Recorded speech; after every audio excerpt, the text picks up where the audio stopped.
CPM-ഉം BJP-യും തമ്മിൽ ധാരണയുണ്ടെന്ന കോൺഗ്രസ് ആരോപണത്തിന് മുഖ്യമന്ത്രിയുടെ മകൾക്കെതിരായ അന്വേഷണത്തിലൂടെ മറുപടി നൽകുകയാണ് കേന്ദ്ര സർക്കാർ. ഒരു കുടുംബത്തെയാകെ തകർക്കാനുള്ള ശ്രമമാണ് നടക്കുന്നത് എന്ന് AK ബാലൻ ആരോപിച്ചു. ഏത് അന്വേഷണം വരട്ടെ എന്ന നിലപാട് സ്വീകരിച്ച MV ഗോവിന്ദൻ പ്രതിരോധത്തിന് മുതിർന്നില്ല. സ്വകാര്യ കരിമണൽ കമ്പനിയിൽ നിന്ന് മുഖ്യമന്ത്രിയുടെ മകൾ വീണയുടെ ഉടമസ്ഥതയിലുള്ള എക്സാലോജിക് കമ്പനിയിലേക്ക് വന്ന പണവുമായി ബന്ധപ്പെട്ട കാര്യങ്ങളാണ് കേന്ദ്ര ഏജൻസി അന്വേഷിക്കുന്നത്. മുഖ്യമന്ത്രിക്കെതിരെ ആരോപണങ്ങൾ ഉന്നയിക്കുന്ന BJP നടപടികളെടുക്കാൻ കിട്ടുന്ന അവസരം പ്രയോജനപ്പെടുത്തുന്നില്ല എന്ന വിമർശനം പാർട്ടിക്കുള്ളിൽ തന്നെ ഉയരുന്നതിനിടെയാണ് കേന്ദ്ര സർക്കാർ നീക്കം.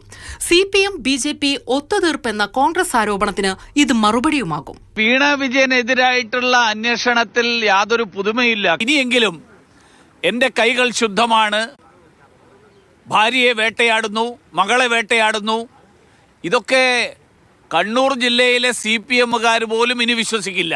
സാമ്പത്തിക ഇടപാടിൽ ക്രമക്കേടില്ലെന്നും കേന്ദ്ര ഏജൻസികൾ ചെയ്യുന്നത് പരിഹാസ്യമായ കാര്യമാണെന്നും AK ബാലൻ വിശദീകരിച്ചു.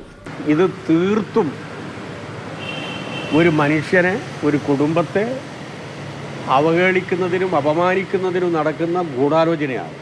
ഏത് അന്വേഷണവും വരട്ടെ എന്ന് പ്രതികരിച്ച സംസ്ഥാന സെക്രട്ടറി MV ഗോവിന്ദൻ ന്യായീകരണത്തിനോ പ്രതിരോധത്തിനോ മുതിർന്നില്ല.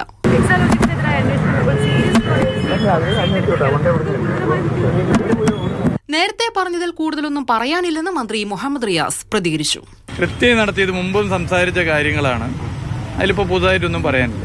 റെയ്ഡിനും കസ്റ്റഡിക്കും അറസ്റ്റിനും അധികാരമുള്ള കേന്ദ്ര ഏജൻസി നടത്തുന്ന അന്വേഷണത്തെ ഗൗരവത്തോടെയാണ് CPM കാണുന്നത്.